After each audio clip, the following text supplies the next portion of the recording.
محبوب کائنات علیہ الصلوۃ والسلام نے فرمایا اصحابی کالنجوم، میرے صحابہ تو ستاروں کی طرح ہیں۔ تو آج کوئی ستاروں کی طرف دیکھ کے بھونکتا رہے، ستاروں کو کیا فرق پڑ سکتا ہے؟ ان کا مقام بلند ہے، صحابہ کی عظمت کو پہنچ کوئی نہیں سکتا۔ صرف ضرورت اس بات کی ہے کہ ہم اپنے دلوں کو صحابہ کی محبت سے منور کر دیں۔ ذرا پھر بولے سبحان اللہ۔ تو بات یہ ہے کہ مقابلہ نہیں کرنا صحابہ اور اہل بیت سے، آپس میں تقابل نہیں کرنا ہے، کیونکہ اصل چیز یہ ہے کہ جس کی حضور سے نسبت ہو گئی، جس چیز کی حضور سے نسبت ہوگی کائنات میں اس کا کوئی جوڑ نہیں ہے۔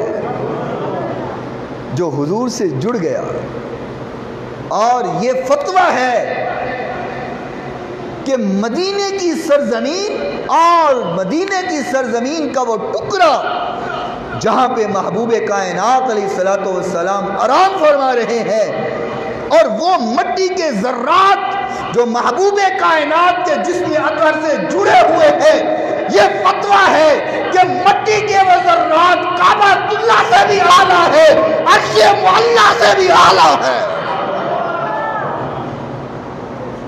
زمین کا وہ ٹکڑا کعبہ اللہ سے بھی افضل ہے، وہ عرش معلیٰ سے بھی افضل ہے۔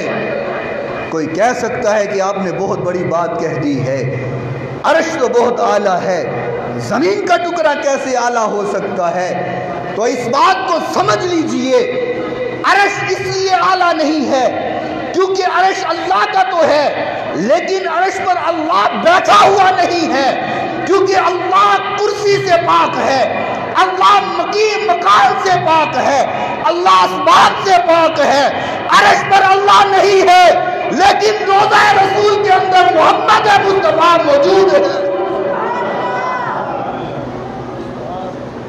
مدینے کی سرزمین میں حضور کا جسم موجود ہے، آقا کائنات علیہ الصلوۃ والسلام اس جگہ پر موجود ہیں، تو حضور کے ساتھ جس مٹی کے ذرات کی نسبت ہو گئی ہے وہ بھی اعلیٰ ہو گئی ہے، کیونکہ کسی بھی مکان کی عزت مکین سے ہوتی ہے۔ کیوں جی ایسے ہے نا، مکان کی عزت، ایک آپ بڑا خوبصورت گھر بنائیں، محلہ کوئی محل بنا دیں اور بڑا عالی شان گھر تیار کر لیں، لیکن اس میں کوئی رہتا ہی نہ ہو تو کیا وہ مکان کہلاتا ہے؟ وہ تو کھنڈر بن جاتا ہے، کچھ عرصے بعد وہ کھنڈر بن جائے گا۔ مکان مکین سے ہوتا ہے۔ یا میں آپ کو ایک اور مثال دے کے سمجھاتا ہوں، اگر میں یہاں نماز پڑھا رہا ہوں تو پہلی صف کون سی ہوتی ہے؟ یہ والی۔ اور اب گرمی ہے، ہم مصلی باہر بچھا لیتے ہیں تو پہلی صف کون سی ہوگی؟ اب کوئی کہے کہ نہیں میں تو اتھی نماز پڑھنی ہے پہلی صف، کیوں جی؟ اگر ہم یہ مصلی اٹھا کر کے یہ برآمدے میں لے جائیں تو پہلی صف کہاں ہوگی؟ اس سے پیچھے۔ صحن میں ہو تو اس سے پیچھے، یہاں ہو تو یہاں ہے۔ اگر ہم مصلی اٹھا کے یہاں رکھ دیں تو پہلی صف وہ ہے، تو پہلی صف کا مقام تو آپ کو پتہ ہے نا، عظمت تو پتہ ہے نا۔ اگر مصلی اٹھا کے تیسری صف میں رکھ دیں تو پہلی صف وہ پیچھے ہے۔ آج 1450 سال بعد آج کا کوئی امام اپنا مصلی جہاں رکھتا ہے، فضیلت پہلی صف کی اس کے پیچھے ہوتی ہے۔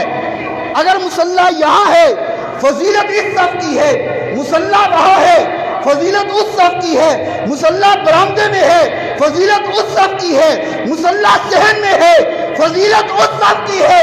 آج کے امام کا یہ مقام ہے کہ فضیلت وہاں جاتی ہے جہاں امام جاتا ہے۔ تو تصور کرو جہاں کائنات کا امام اور نبیوں کا امام صدیق کی گود میں سر رکھا ہوگا تو بتاؤ فضیلت کہاں گئی ہوگی؟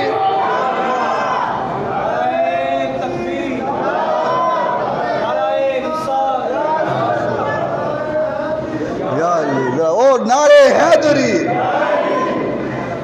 اگر میرے محبوب پیغمبر علیہ السلام نے، نبیوں کے امام نے سر صدیق کی گود میں رکھا ہے تو پھر کہنا پڑے گا کہ کائنات کی ساری فضیلتیں سمٹ کر کے صدیق کی گود میں آ گئی۔